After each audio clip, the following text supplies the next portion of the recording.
My girlfriend was a New York socialite from a powerful Astor family, worth billions, yet she wouldn't spend a dime on me. We even had to go Dutch when buying condoms at the convenience store. Later, when my mom fell gravely ill, I borrowed from everyone I knew, but I was still $2,000 short for her surgery. No matter how desperately I begged my girlfriend, Chloe, she refused to lend me the money. After I handled my mother's funeral arrangements alone and went home to pack my things, I stumbled upon a list of gifts she'd bought for her neighbor's younger brother, Zach. A mansion in the Hamptons, luxury watches, haute couture gowns. There was also a chat log with her best friend. Chloe, I heard Ethan actually got on his knees to beg you for $2,000. Is that true? Chloe scoffed, her voice casual and dismissive. Zach was right, groveling to everyone for $2,000. If that's not a gold digger, I don't know what is. We've only been together 7 years, and he's already this desperate to leech money off me. So, this 7-year test of our relationship was nothing more than a result of her neighbor's brother, Zach, stirring up trouble. It didn't matter anymore. From the moment my mother passed, I had decided to leave her. Just as I put the gift list back where I found it, the front door opened. Chloe, reeking slightly of alcohol, sauntered in and sat down beside me. Disappeared for a few days. I thought you had some backbone, that you wouldn't come back. But here you are, crawling back. You just can't leave me, can you?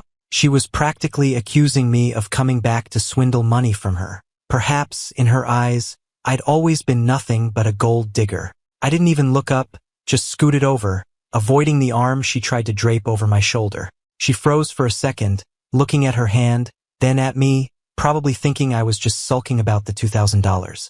I've had a bit to drink, and I'm thirsty. Go make me some soup to sober me up. She always did that, unconsciously putting on her princess airs. But 7 years ago, when she first pursued me, she'd used her clumsy acting skills to portray herself as poor, completely fooling me. Ethan, I don't have anything, and I can't offer you a stable future. But we can work hard together, build a good life together. Back then, looking at her sincere face, I nodded. I was short on money, but I believed I could make a living through my own efforts. I chose Chloe because I was moved by her words about working hard together for a better life. But the longer we were together, the more I felt she was different from ordinary people. She would unconsciously show disdain for inexpensive things. She would also order me around for tasks she could easily do herself.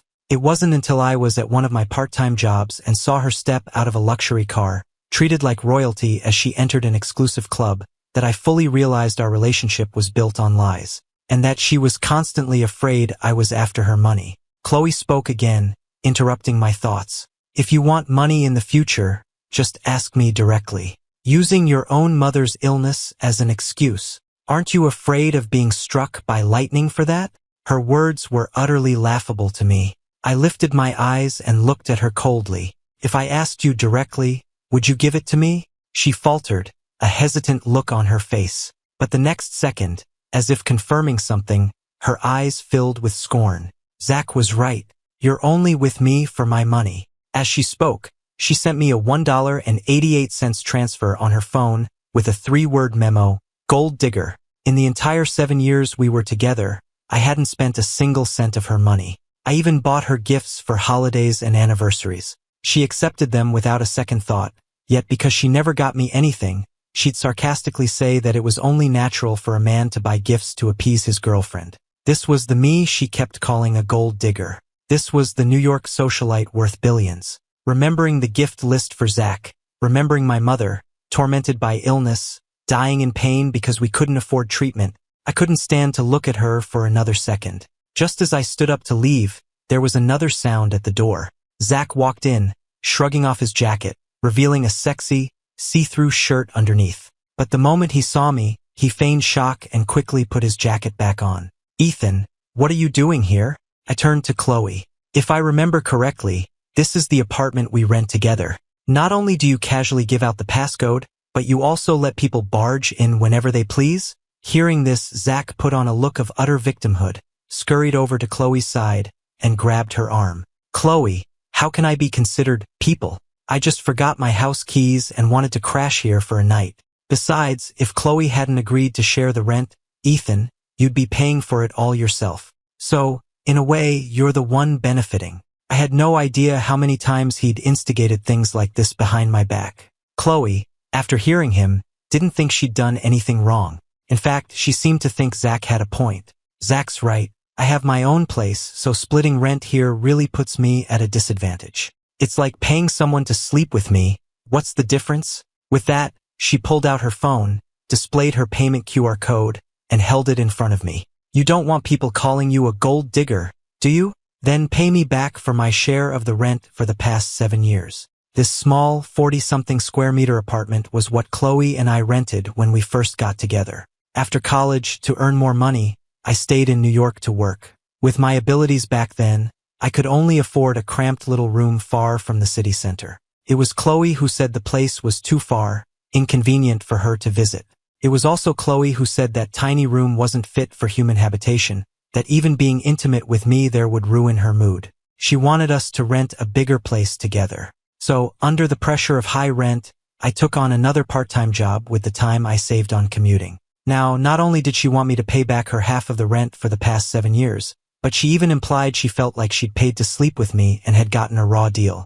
Chloe, what have you taken me for these past 7 years? The humiliation and anger on my face were for myself. 7 years of my youth wasted on someone like this. The hand extended towards me trembled the moment she saw my downcast expression. She pursed her lips and retracted her hand.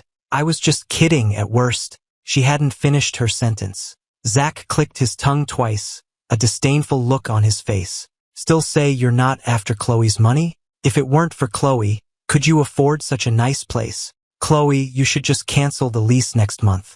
You can't keep letting an outsider take advantage of your generosity. Or make Ethan sign an IOU. That would be fair. If assault weren't illegal, I really wanted to slap each of them. But if I did, they would surely find ways to extort money from me. Tasteless rich people and their favorite malicious games. 7 years I had played along with them long enough. I was done. I'm not signing any IOU. If you want money, feel free to sue me. See if the court will rule against me. I'm not living here anymore either.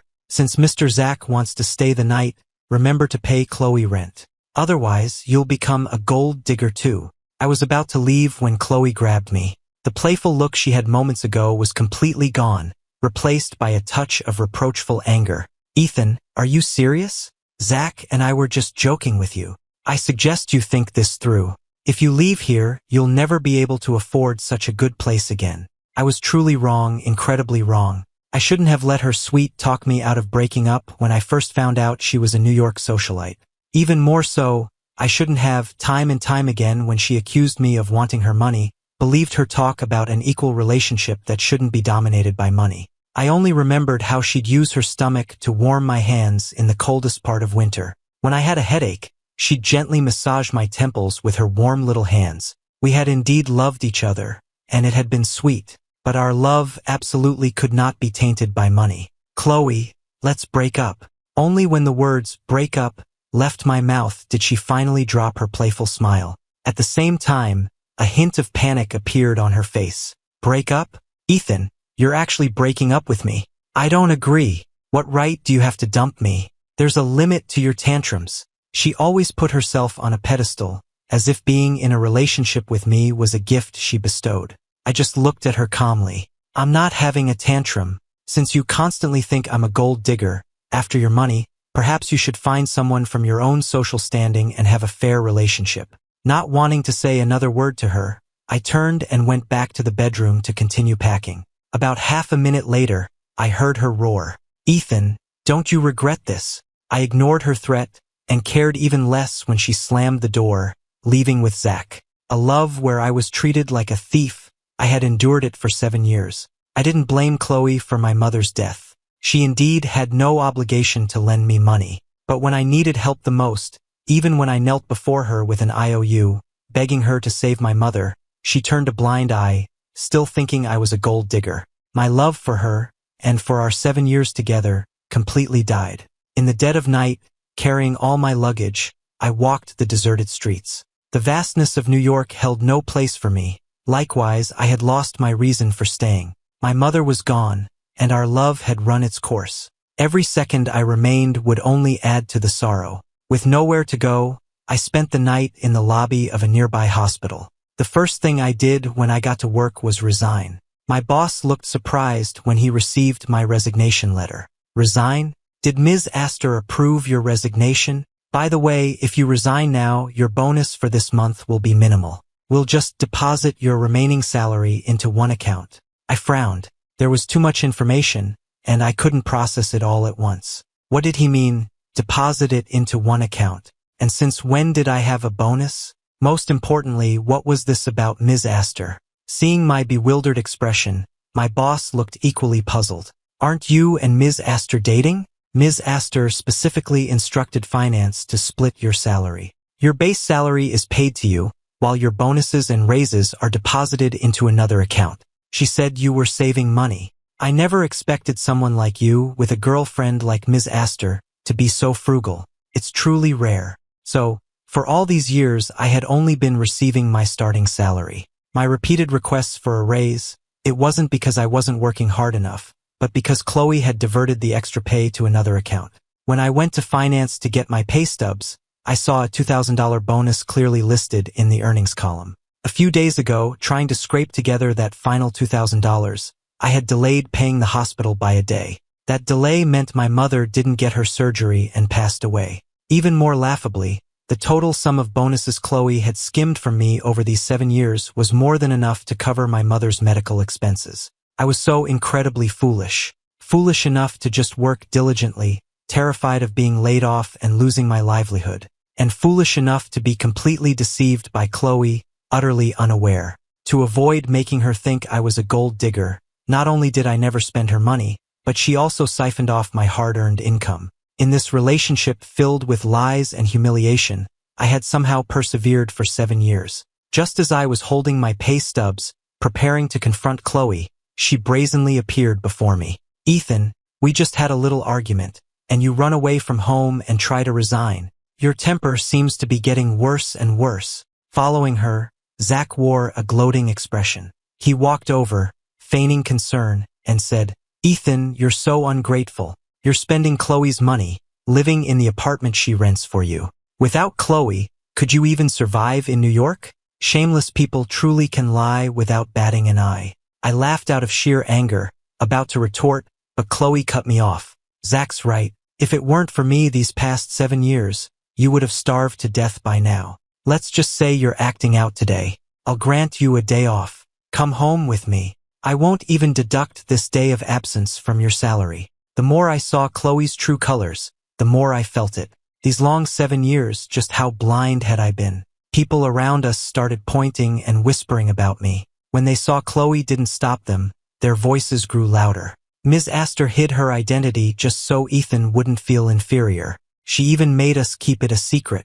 That shows how much Ms. Astor cares for him. He eats her food, lives in her place, and still throws tantrums at Ms. Astor, trying to marry rich without having what it takes. Without Ms. Astor, what is he? The more people around us gossiped, the more smug Chloe looked. Zach kept chiming in, pinning all sorts of baseless accusations on me. Ethan, didn't you lie about your mother dying just to get $2,000 from Chloe? Wanting to leech money while trying to maintain a good image. You're such a hypocrite. His words were like cold water on hot oil. The atmosphere around us instantly exploded. Everyone looked at me with contempt, and insults flew relentlessly. I looked at Chloe. She still wore an expression of utter indifference. She even seemed to feel a sense of grievance, as if Zach had voiced her innermost thoughts. I twisted my lips into an absurd smile. Just as I was about to speak, Chloe casually grabbed my arm, feigning generosity and acting as a peacemaker.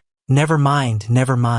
What's past is past. It's not like I'm short of that little bit of money. If you want money in the future, just ask me openly. There's no need to make up so many excuses. When Chloe spoke, the entire office seethed with indignation, everyone thinking I was ungrateful and didn't know my place. Exactly. Ms. Astor is so wealthy. If he wants money, he should just ask directly.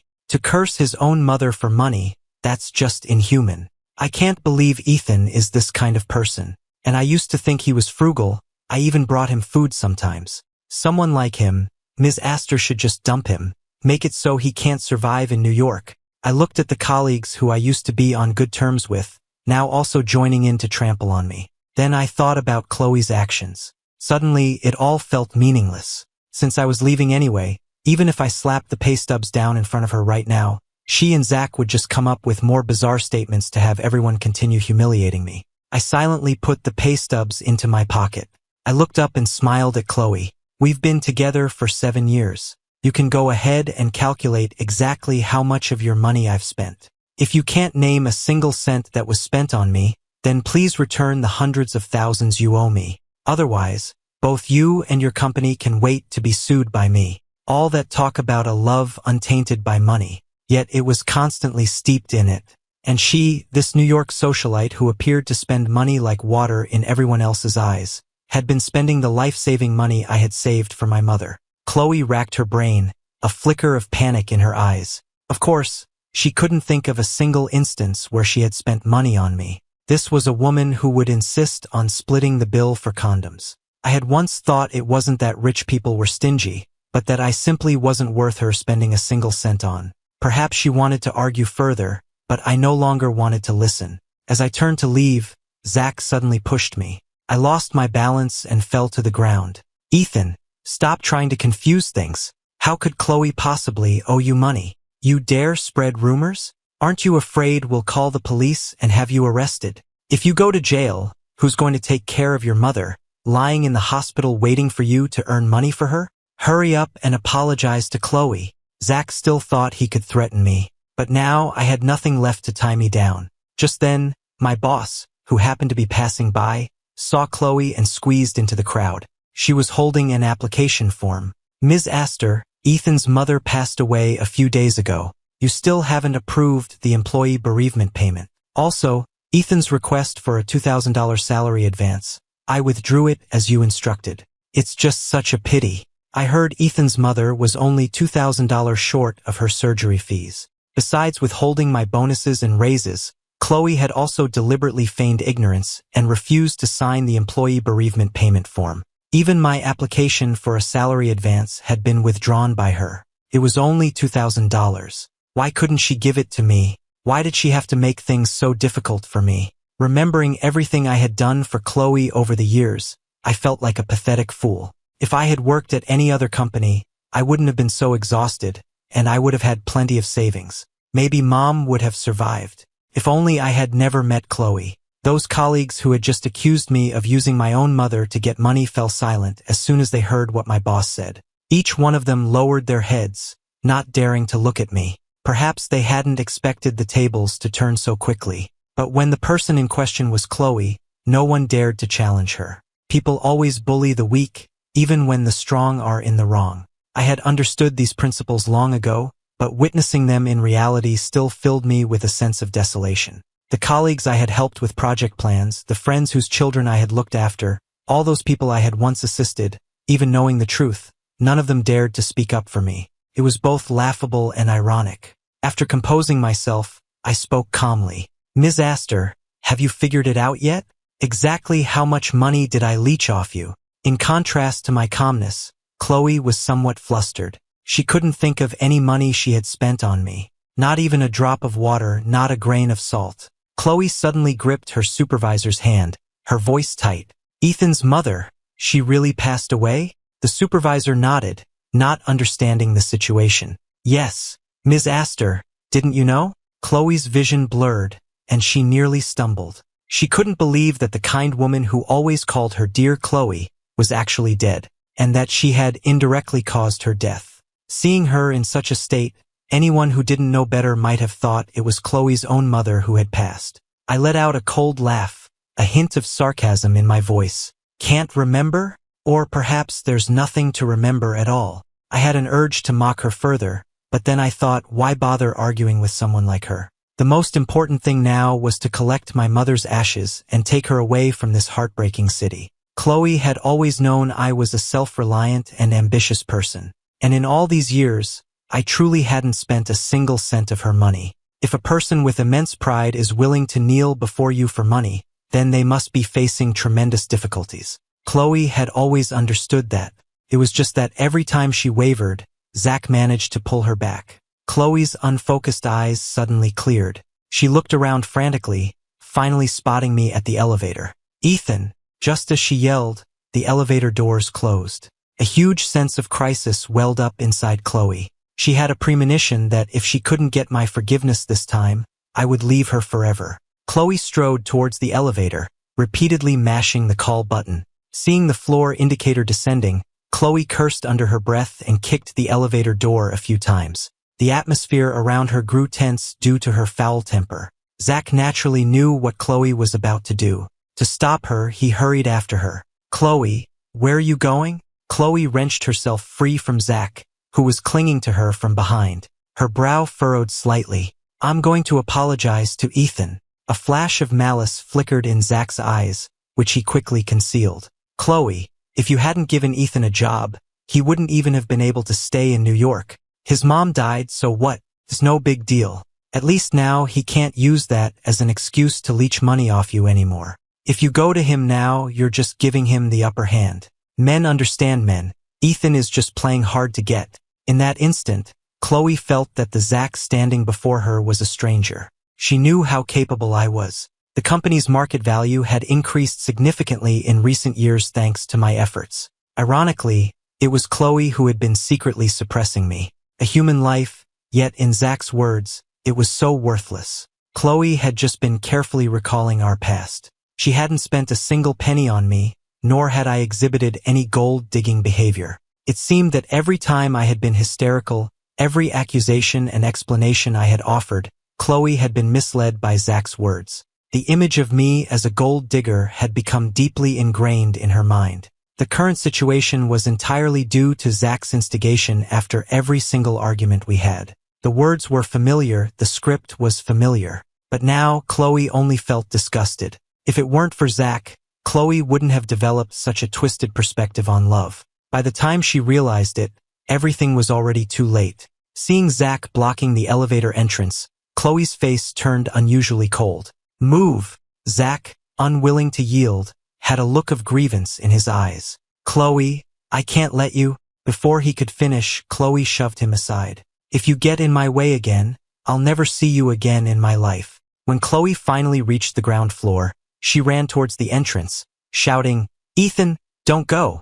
I ignored her, got into a car, and left the company. By the time Chloe reached the doorway, all she could smell was exhaust fumes. For a moment, she felt a wave of defeat. For the 3 days after I left the company, Chloe had been constantly searching for me. Of course, I hadn't been idle either. I remembered a senior classmate from college who, I'd heard, had opened her own law firm after graduation. I found her in my contacts and tentatively sent a message. No red exclamation mark.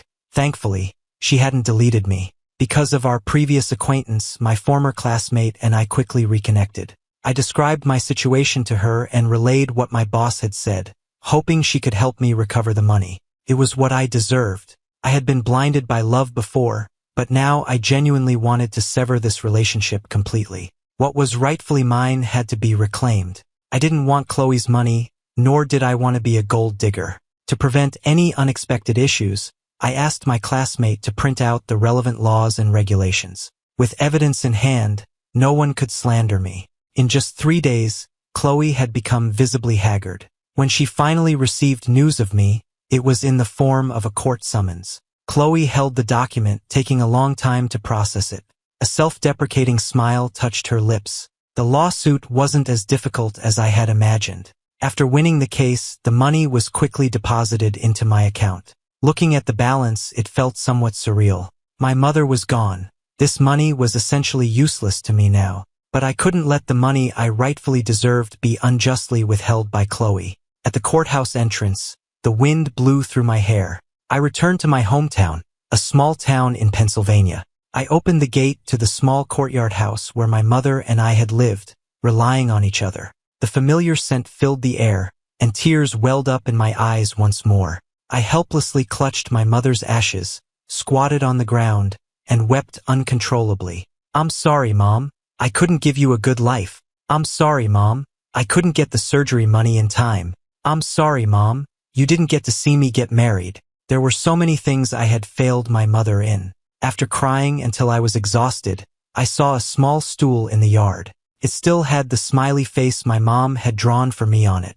But the stool, unused for a long time, was covered in moss. I picked up the stool and walked to the nearby creek. With a brush, I scrubbed away the dirt, again and again. The smiley face on the stool became clearer and clearer. That smile looked so much like Mom's. I gently caressed the drawing on the stool and murmured, "Mom, I'll live a good life." As the words left my lips, my tears dripped onto the stool. I really couldn't live without my mom. After composing myself, I returned to the small courtyard. Keeping busy always helps to forget troubles. After cleaning the yard, I felt much more energetic. These past few days, I'd been wandering around the area, looking for some suitable work, but I'd found nothing. The village had quite a few ponds, which gave me the idea of building a fish farm. Half for raising fish, and the other half for creating a high-end fishing spot to attract premium clients. Could also help boost the local economy. I checked my bank balance and started to sketch out a blueprint for the fish farm in my mind. But I was a complete novice in this field, and I stumbled along, facing many setbacks. My daily routine consisted of sitting at my doorstep, lost in thought. My neighbor, Mrs. Lin, walked over with an apple. Seeing that I hadn't noticed her, she waved her hand in front of my face. "Ethan, what's wrong? You've been so absent-minded lately. Tell me about it, I'll help you. I want to invest in a fish farm, but there are some things I don't understand," I said, not really expecting Mrs. Lin to be able to help, but just to ease her worry. To my surprise, Mrs. Lin clapped her hands in approval. "A fish farm? That's a great idea. My niece, Olivia, specializes in this. She's coming over for dinner later. I'll introduce you to. You can ask her for help." My eyes widened in disbelief. Mrs. Lin teased, "What? Did you think I was tricking you?" I quickly shook my head, agreeing to the meeting later. This was truly a godsend. I didn't hesitate and immediately went to Mrs. Lin's house to help with the cooking. When Olivia arrived, her feet were caked in mud. She had probably just come back from inspecting a fish farm. As soon as she entered, she saw me squatting on the floor, washing vegetables. She paused for a moment, stepped back outside to check the house number, then came back in. The awkward atmosphere was broken by Mrs. Lin's arrival. "Olivia, you're here. This is Ethan. He's thinking about investing in a fish farm. Aren't you an expert in this field? I asked the young man to come and consult you." Knowing that the person before me was Olivia, I stopped what I was doing, stood up, and walked towards her. "Hello, Ms. Lin. I'm Ethan." Olivia wiped her hands on her clothes and shook my hand warmly. "Hello." She seemed very approachable. Her slightly clumsy movements were rather endearing. After dinner, Olivia suggested we go take a look at the ponds I was planning to develop. It would be a lie to say I wasn't moved. She was so busy, she could have easily found an excuse to dismiss me. I changed my clothes and went with Olivia to the site. "Your ponds are about 30 acres. For fish farming, the water depth should be around 8 feet. You'd use about 130 to 140 pounds of quicklime per acre to clear the pond. Your current depth isn't sufficient." I took out a notebook, jotted down notes while nodding, and quickly asked, "Are there specific requirements for the fish species?" Olivia thought for a moment and replied, "Typically, for a farm this size, you might stock around 2,000 carp, 1,500 bream, and about 20 silver carp per designated section. But initially, it's better to start with species that are easier to raise. Don't worry about workers. I can introduce you to some experienced people when the time comes. As for the high-end fishing spot you're planning, you'll need to divide the ponds into zones. Beginners and experts can't be in the same area. Beginners will get frustrated if they don't catch anything while seeing others succeed. There's also a social-type fishing pond where fishing isn't the main goal. Your advertising should reflect that to attract the right crowd." Olivia talked with me for the entire afternoon. I had initially thought she was just some nouveau riche who had gotten wealthy from fish farming. After getting to know her better, I discovered she actually had a PhD in agricultural science and had even published several SCI papers on aquaculture. With Olivia's help, my fish farm and fishing spot began to take shape. The beginner's pond was always half price, and even if a customer didn't catch a single fish, as the owner, I would give them one. That's where the farm-raised fish came in handy. The second pond had no fishing fee, but any fish caught were paid for by weight, which greatly satisfied the customers. Later ponds included restaurants, and the deluxe versions even had water entertainment facilities. My funds were a bit tight, but with Olivia's initial help, I managed to keep things afloat. The fish farm quickly became profitable, and my net worth soared. After these few months, Olivia and I became much closer. I stopped calling her Ms. Lin, and she started calling me Ethan. One day, I was in the yard working on financial reports when I heard Olivia's voice from a distance. Soon, she walked up to me. Doing reports? Yeah, almost done. Wait for me a bit. Okay. Although she was waiting for me, Olivia didn't stay idle. She helped clean the yard and even washed my dirty dishes. At first, I felt embarrassed and told her not to do these things, but no amount of persuasion worked, so I just let her. Your bowl is still like it was yesterday. Did you skip breakfast? My typing hands paused. I felt a bit guilty. Don't even think about making excuses to fool me, Ethan. I smiled helplessly and had to admit it. Because of the fish farm, I often got too busy and forgot to eat. Olivia was very concerned about me skipping meals. Seeing me nod, Olivia looked exasperated, as if to say, you could do better. Health is wealth. The usual? The usual was Olivia's signature tomato soup and grilled cheese sandwich. She made it really well. Both were bosses, but Chloe was always high and mighty. Forget her cooking for me. After Zach appeared, if I was sick and asked her to simply get me a cup of hot water, it would be twisted into gold-digging behavior. Maybe Olivia wasn't as rich as her. But first-generation entrepreneurs are always smarter and tougher than the inherited wealth generation. After I finished the reports, the meal was placed before me. When I was halfway through, Olivia smiled and spoke. Full. Whenever I'm full, my eating speed slows down. One should always finish what others prepare with care. Even if I was full, I would slowly finish the food. If you're full, don't eat more. You'll feel uncomfortable. I paused, then chuckled. Olivia, are you a mind reader? You know me so well. Ha ha ha. I can't help it. Your thoughts are written all over your face. It's hard not to know. Simple thoughts? It was the first time someone had described me that way. Chloe always thought I was a calculating gold digger. If I was really as Olivia said, why had Chloe never once considered my feelings all these years? Seeing my expression change, Olivia quickly asked, what's wrong? Did I say something wrong? I smiled, shook my head, and my expression returned to normal. Then Olivia took out a gift box from behind her. See if you like it. I wasn't shy. I took it and opened it directly. It was a watch. Last month, I was invited to a jewelry show, and the organizers suddenly gave it to me. It was a gift, and I thought it would suit you, ha ha ha. I haven't had a chance to give it to you. If you don't like it, just, put it somewhere anyway. I like it. What did you say? Olivia was surprised by my answer. She had given me many things before, and I had always accepted them politely. This was the first time I had proactively said I liked something, not out of politeness but genuinely. Olivia's stunned look was just like when we first met. I said, I really like your gift. Her stammering and trying to cover things up just now was really amusing. She said my thoughts were simple and easy to guess, but wasn't she the same? This watch was no casual gift. It would have cost a lot of money and required a big decision. Olivia probably thought I didn't understand these things, but anyone not foolish could see. Such an expensive watch, how could it possibly be a party favor from an event? Had Chloe ever given me any gifts? Seemed not, at least not that I could recall. If there was anything, it was her half of the birthday cake cost each year, which we split. But she ate most of the cake anyway. To suit her taste, I always bought mango cake. Thinking back, I was really foolish. To think such a woman truly loved me. Those small things she did that moved me were all low-cost efforts, things anyone could do, yet I was deeply moved, thinking I couldn't live without her. Olivia looked at me tenderly, and I felt a bit shy under her gaze. Why are you staring at me? Olivia snapped back to reality and quickly looked away. She wouldn't dare admit she had been captivated by my face. Ahem, sorry, Ethan.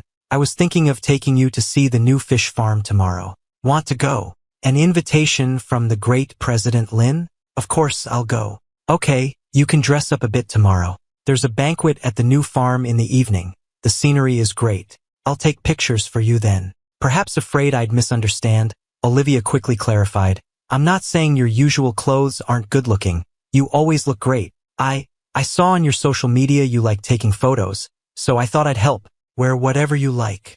Olivia, really? She stutters when she's nervous. Got it. I'll wear my favorite clothes tomorrow. Don't overthink it. I'm not overthinking it either. The next morning, looking at a closet full of clothes Olivia had given me, I put my head in my hand and smiled wryly. Which one was her favorite for me? Recalling her expression each time she gave a gift, I really couldn't pick one. She seemed to only care if I liked them. 3 hours later, I finally made a choice. A refined light blue shirt, perfect to go with the watch she had given me. Olivia had planned to pick me up, but I declined. I wanted to go alone, to give her a quiet surprise, to show her through my actions that I loved her gifts, every single one. But unexpectedly, as I was about to enter the venue, I saw Chloe. I wanted to leave quickly, but she grabbed my wrist. I instinctively pulled away, looking at her warily. What are you doing here? Chloe was stung by my reaction. Ethan, I've been looking for you for so long.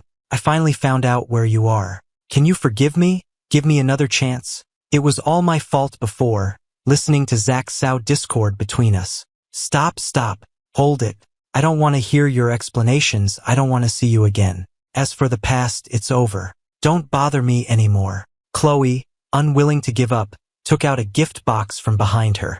It was a high-end luxury item, the kind favored by elite men. When I was younger, I also dreamed of working hard so that one day I could own such luxuries. In such a short time, another woman was offering me such a gift. Chloe held the gift box and said solemnly, Ethan, let's get married. I'll spend my life making it up to you. Give me one more chance. Before I could refuse, Olivia rushed over and stood in front of me, staking her claim. Ms. Astor, trying to steal my man on my turf isn't very appropriate, is it? What did she mean? Her man? Looking at her slightly angry face, a smile spread across mine. With someone else intervening, Chloe put down the gift box she was holding, looking at Olivia with hostility. Her voice was full of anger when she spoke. What do you mean, your man? Ethan is my boyfriend, Olivia declared.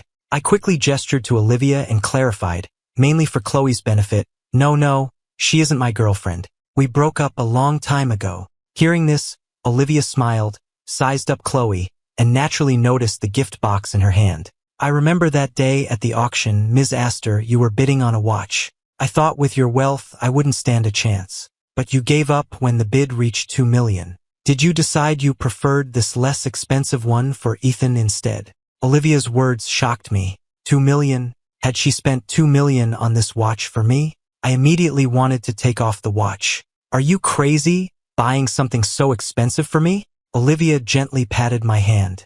Because you're worth it. At this moment, Chloe also saw the watch on my wrist. She had originally planned to buy that very watch for me at the auction. But $2 million, it wasn't that she didn't have it.